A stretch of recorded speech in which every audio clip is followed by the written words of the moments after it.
জয় মা কালী, জয় বাবা শনিদেব, জয় বাবা ভোলেনাথ।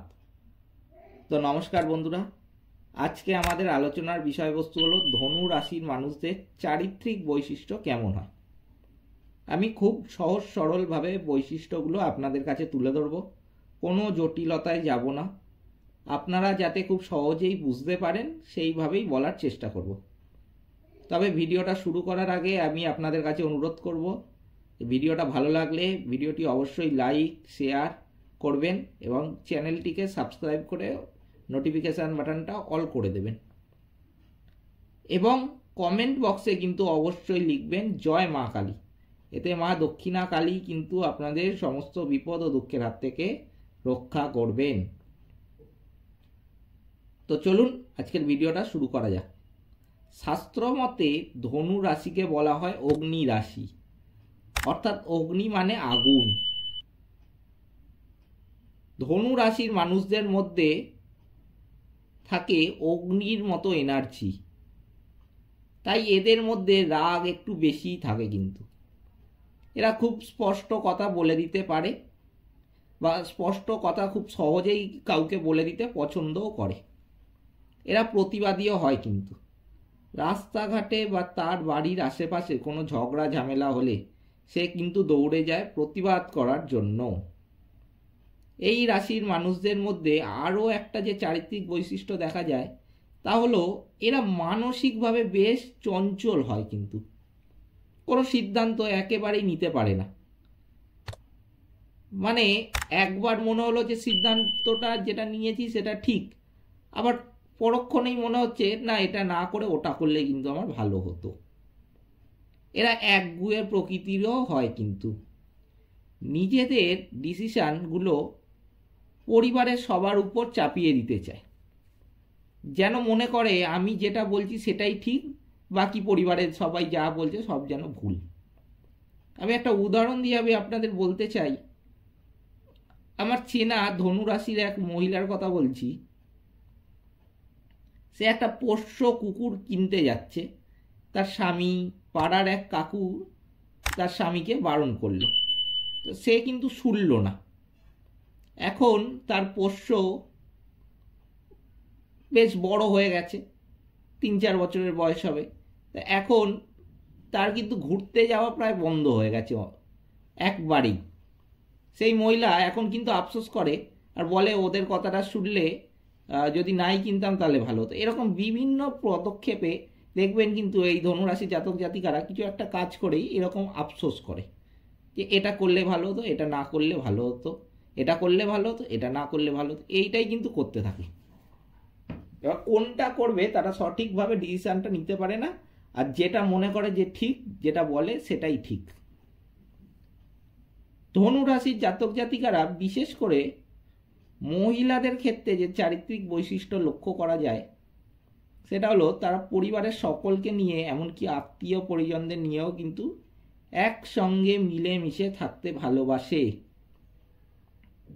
যেমন ধরুন একটা মেয়ে যখন বাবা মায়ের সংসারে থাকে তখন যেমন সে তার পরিবার প্রতিবেশী আত্মীয় পরিজনদের সাথে সুসম্পর্ক বজায় রাখে, তেমনই দেখা যায় বিয়ের পর মেয়েটি শ্বশুর বাড়িতে গিয়েও এই রকমভাবে সবার সাথে ভালো সম্পর্ক একটা গড়ে তুলেছে। এই রাশির মানুষেরা একটু স্বাধীন চেতা প্রকৃতির হন। এরা স্বাধীনভাবে বাঁচতে পছন্দ করে। কেউ এদের স্বাধীনতায় যদি হস্তক্ষেপ করে সেটা কিন্তু তারা একেবারেই মেনে নেয় না। খেলাধুলার ব্যাপারে এরা কিন্তু বেশ আগ্রহী হতেই দেখা যায়। যে কোনো ধরনের খেলার প্রতি এদের আকর্ষণ থাকে। ধনু রাশির জাতক জাতিকারা কিন্তু সহজেই সব কিছু পেয়ে যান, এটা অনেকে মনে করেন। কিন্তু আমি এখানে বলবো যে এই ধনু রাশির জাতক জাতিকাদের জীবনে সব কিছু কিন্তু তারা পেয়ে যেতে একদমই পায় না। এরা কিছু ক্ষেত্রে দেখা যায় খুব সহজেই পেয়ে গেছে, কিন্তু সেই পরিমাণটা কিন্তু একদমই নগণ্য। এরা জীবনে অনেক স্ট্রাগল করে, তবে হয়তো দেখা গেল যে 100% যদি স্ট্রাগল করলো কেউ জীবনে, তাহলে হয়তো 20% পেল। সহজেই কিন্তু যে 20% স্ট্রাগল করলাম 100% পেয়ে গেলাম সেরকম কিন্তু নয়। একবারে এগুলো অন্য কিছু কিছু কিছু রাশির জাতক জাতিকাদের ক্ষেত্রে দেখা যায়, কিন্তু এই ধনু রাশির ক্ষেত্রে এটা একদমই নয়, এটা পুরো তার বিপরীত। যতটা স্ট্রাগল করে তার থেকে একদমই কম পরিমাণে এরা জীবনে কিছু পায় বা হাসিল করতে পারে। তবে কঠোর পরিশ্রমের মাধ্যমে তারা যে কোনো কাজে সফলতা কিন্তু অর্জন করতে সক্ষম হয়। এনারা যে রকমই কোনো কাজ করুক না কেন সেখানেই নেতৃত্ব দেওয়ার জন্য কিন্তু চেষ্টা করে বা পছন্দ করে থাকে, সে যাই কাজ করুক, সেটা পলিটিক্যাল ক্ষেত্রে হতে পারে বা অন্য যে কোনো রকম ক্ষেত্রে একটা ছোট কাজ করছে বা যে কোনো বড় রকমের কোনো কাজ করছে, সব ক্ষেত্রেই কিন্তু এনারা চায় যে আমি নেতৃত্বটা দেব, আমি সকলকে রাস্তাটা দেখাবো। প্রখর বুদ্ধি সম্পন্ন এই ধনু রাশির জাতক জাতিকারা পড়াশোনায় কিন্তু মধ্যম প্রকৃতির হয়, অর্থাৎ না খুব ভালো আবার না দেখবেন খুব খারাপ, কিন্তু এরা খুব সৎ প্রকৃতির হতেই কিন্তু দেখা যায়। মানে বলতে চাইছি যে কোনো ব্যাপারেই এরা ভীষণ সৎ থেকেই জীবন এগিয়ে নিয়ে যেতে চায়। কোনো জিনিসে খুব চট করে দেখবেন যে এক একজন আছে খুব সহজেই মিথ্যে কথা বলা তাদের কাছে কোনো ব্যাপার না, দুমদাম মিথ্যে কথা বলে দিচ্ছে। সকালবেলা ঘুম থেকে উঠে বোধহয় কথা বললে 100টা কথার মধ্যে 98খানা বা 98খানা দেখবেন মিথ্যে কথাই বলে। তো এরা দেখবেন একটা কথাও কিন্তু মিথ্যে কথা বলতে চায় না। অসৎ পথ যতটা পারে অবলম্বন করাই কিন্তু এদের মেন কাজ। অসৎ পথ এরা সর্বদা এদের অসৎ পথ থেকে এই ধনুরাশির জাতক জাতিকারা সর্বদা যতটা পারে বিরত থাকে। এদের আধ্যাত্মিক জগতের প্রতি আকর্ষণ কিন্তু খুব বেশি পরিমাণেই লক্ষ্য করা যায়। এমনকি ধর্ম আধ্যাত্মিক বই এগুলো পড়তেও এনারা কিন্তু খুব বেশি ভালোবাসেন। এনারা খুব বাস্তববোধ বুদ্ধি সম্পন্ন হয়, কিন্তু কোনো একটা বিষয়কে যুক্তি দিয়ে বুঝতে চেষ্টা করেন, অযৌক্তিক কথাবার্তা কিন্তু পছন্দ করেন না। আবার এই ধনুরাশির অধিপতি যেহেতু স্বয়ং বৃহস্পতি দেব, তো সেই জন্য এখানে মেন যে কাজটা করতে হবে, বৃহস্পতির বীজ মন্ত্রটা কিন্তু পাঠ করুন। তাতে কিন্তু যেসব ধনুরাশির জাতক জাতিকাদের জীবনে নেগেটিভ প্রভাবটা একটু বেশি, তারা কিন্তু সহজেই এই নেগেটিভিটিটা কাটাতে পারবে। তাই এই বীজ মন্ত্রটা পাঠ করা কিন্তু তাদের ক্ষেত্রে খুব বেশি গুরুত্বপূর্ণ। নেটে সার্চ করলেই বীজ মন্ত্রটা পেয়ে যাবে, বা কেউ কেউ যদি আমাকে আপনারা যদি চান যে আমি বলে দিই, তাহলে এটা নিয়ে আমি আরেকটা পরের ভিডিও বানিয়ে দেবো। এই বৃহস্পতি বীজ মন্ত্রটা কিভাবে পাঠ করবেন, কখন পাঠ করা দরকার, দিনে কতবার পাঠ করাটা ভালো হবে, বা মাসে কতবার বলবো, বা সপ্তাহে কতবার বলবো, কোন সময়টায় বলবো, সব কিন্তু আমি একটা ডিটেল ভিডিও তাতে বানিয়ে দেব। সেটা যদি আপনারা চান আপনারা জানিয়ে দেবেন, এটাই বললে অনেকটা দেরি হয়ে যাবে।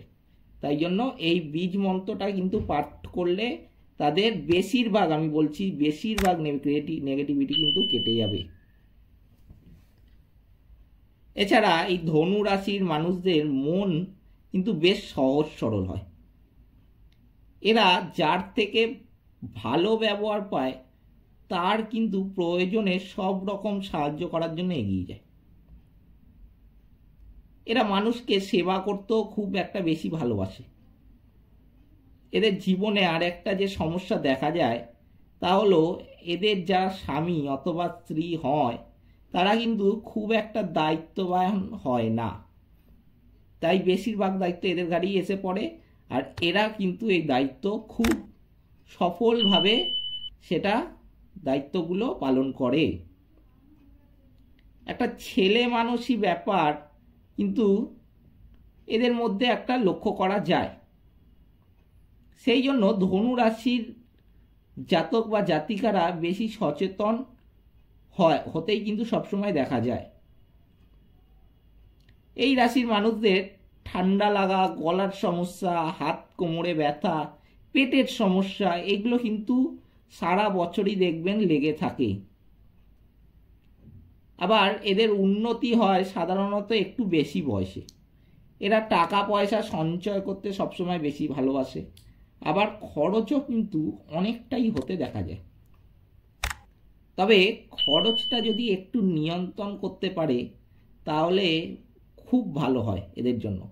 গাড়ি বাড়ির স্বপ্ন পূরণ হয় খুব তাড়াতাড়ি। কিন্তু এই সঞ্চয়টা যেহেতু তারা করে উঠতে পারে না, করে সঞ্চয়টা যতটা ইনকাম হয় তার থেকে অনেকটাই পরিমাণে খরচ হয়ে গেলেও দেখা যায় অনেকটাই কিন্তু তারা সঞ্চয় করতে পেরেছে, কিন্তু আবার একটু খরচাও হতে দেখা যায়। সেই খরচাটা বেশি অতিরিক্ত যদি খরচা তারা না করে, সেটা যদি একটু নিয়ন্ত্রণ করতে পারে, এই নিয়ন্ত্রণটা যদি করতে পারে তারা, তাদের কিন্তু গাড়ি বাড়ির স্বপ্ন বা যা যা শখ আছে সেগুলো কিন্তু একটু বেশি বয়সে, যেটা আপনি যতটা টাকা জমাচ্ছেন ততটা যদি আপনি আস্তে সুস্তে টাকাটা জমান আর একটু বেশি করে খরচ করে দেন, তাহলে কিন্তু আপনার যতটা শখটা আপনি কম বয়সে পূরণ করতে পারবেন, তার থেকে যদি আরও টাকাটা একটু বেশি পরিমাণে জমাতে পারেন ওই বেকার খরচাগুলো বাদ দিয়ে, তাহলে সেই শখটা আরও তাড়াতাড়ি পূরণ হবে। এই কাজটা যদি তারা করতে পারে তাদের অনেক শখ কিন্তু অনেক ছোটোবেলাতেই পূরণ হবে। এটা দেখা যায় খুব কম লোকের মধ্যে, এই ধনুরাশির খুব কম লোকের মধ্যে এই জিনিসটা দেখা যায় যে তারা অত্যাধিক পরিমাণে সঞ্চয় করতে পারছে। কিন্তু অত্যাধিক সঞ্চয় বেশিরভাগ ধনুরাশির জাতক জাতিকাদের হয় না। তাই আমি বলবো যে যতটা সঞ্চয় করছেন ঠিক আছে, খুবই ভালো কথা, কিন্তু সঞ্চয়টা আরও দেখুন যে যেগুলো আমার বেকার খরচা হয়ে যাচ্ছে, যেগুলো করার কোনো দরকার নেই, আননেসেসারি খরচা, সেইগুলোকে যদি একটু নিয়ন্ত্রণ করেন আরও আপনার কিন্তু এখানে সঞ্চয়টা বাড়বে। আচ্ছা, আজকের ভিডিওটাতে এই ছিল আমার আলোচ্য বিষয়।